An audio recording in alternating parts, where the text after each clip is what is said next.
मी 4 पानं पूर्ण लिहिणार होतो, पण हवालदार साहेब म्हणाले एवढं चालेल.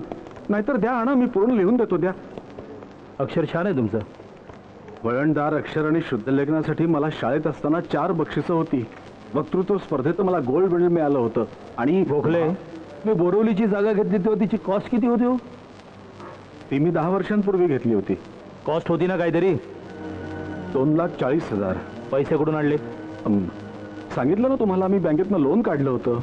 किती? 1.5 लाख रुपये. बाकीचे 90? तेवढं माझं सेव्हिंग होतं. असं करा, त्या वर्षाचं बँक स्टेटमेंट घेऊन या. 10 वर्षांपूर्वीचं आणावं लागेल.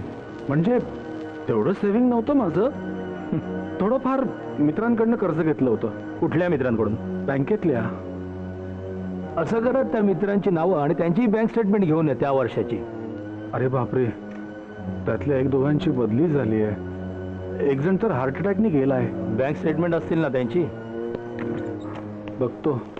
आणावी लागतील. आणतो. गोखले, हवालदार म्हणत होता तुमच्या मुलीचं लग्न ठरलंय आणि ती फॉरेनला जाणार आहे म्हणे. हो. अहो, भारतातली एवढी मुलं सोडून तिनं फॉरेनचा मुलगा का निवडला? कारण आता आपला हा देश सुजलाम सुफलाम राहिलेला नाही. काय असं ती मागच्या 15 ऑगस्टला सोसायटीच्या झेंडावंदनाच्या भाषणात म्हणाल्याचं मला आठवत आहे. बरं, मुलीच्या लग्नात खर्च किती करणार? आता 1,00,000-1.5 लाख तर होणारच ना साहेब. तुमचं पासबुक पाहिलंय, 12,703 रुपये शिल्लक आहेत फक्त. मग एवढे पैसे कुठून आणणार तुम्ही? याचा अर्थ स्पष्ट आहे, तुमच्याकडे ब्लॅक मनी आहे. काय? माझ्याकडे ब्लॅक मनी? लोकमान्य टिळक शाळेत होते तेव्हा एकदा वर्गात शेंगांची टरफलं सापडली. टरफलं कुणी टाकली हे कुणीच सांगेना. शिक्षक चिडले. त्यांनी टिळकांना आज्ञा केली टरफलं उचलण्याची. छोट्या टिळकांनी शिक्षकांना स्पष्टपणे सांगितलं, मी शेंगा खाल्ल्या नाहीत, मी टरफलं उचलणार नाही. काय म्हणाले होते टिळक?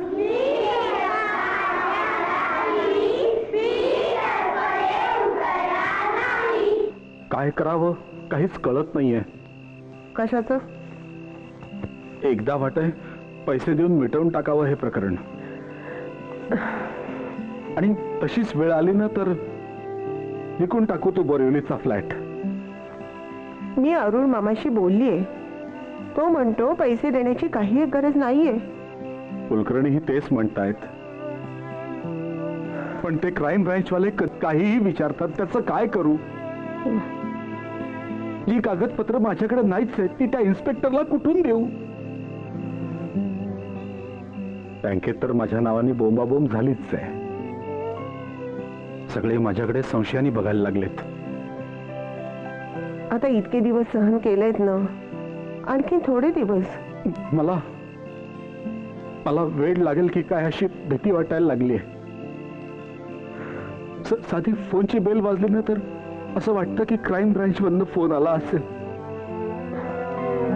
दारावरची बेल वाजली तर वाटतं पोलीस आला असेल. सुमन, आयुष्यात कधी कोणाचं वाईट केलं नाही, कधी चुकीचं वागलं नाही, तरी माझ्याच नशिबात काय येतं ग हे सगळं?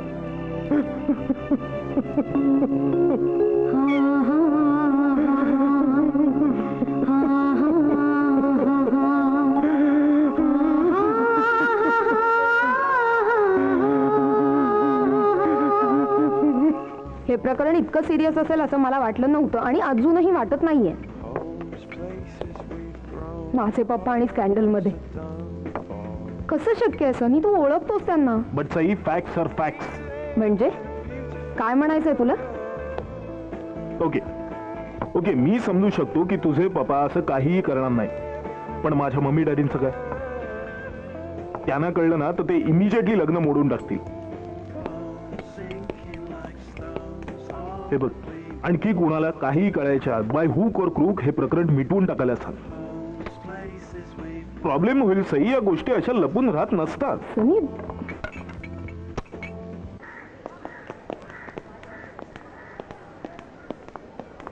शुभप्रभात गोखले साहेब.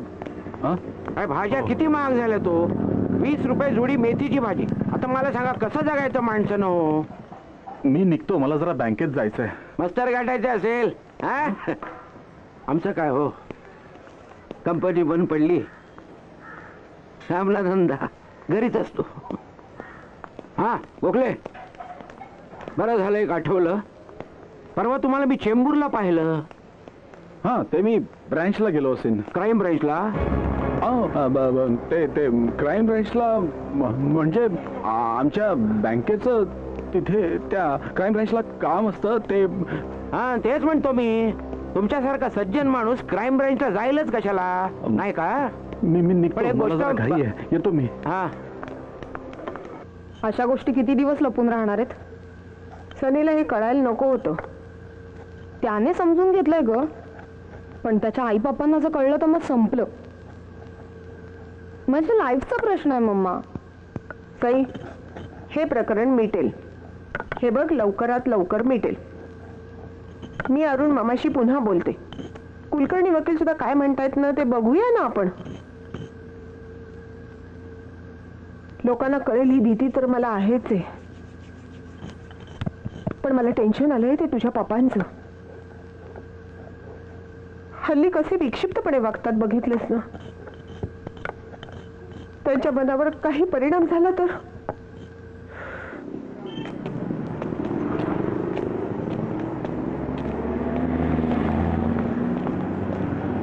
अहो नीट भरलत ना पासबुक? हो, नीट भरा, भरलं, मागच्या वेळी गोंधळ झालेला. उगाच मला ओरडा खावा लागला माझ्या. या वेळेला नाही हा, होणार, नीट- सांगतोय नीट ना. सगळं आहे. हे घ्या. हा. बरं, थँक्यू. नमस्कार साहेब. मॅडम हे घ्या. बरं. सर,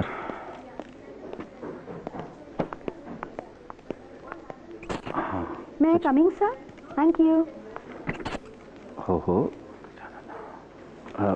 हो. हे बघा.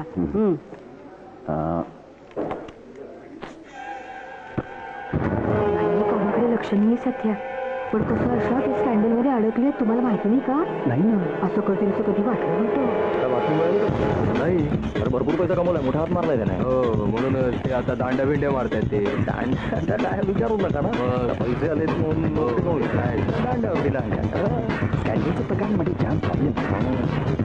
हा बहुत उशीर आहे, लवकर जातात. सगळं खूप खराब झालेली आहे. चांगला हात मारतोय.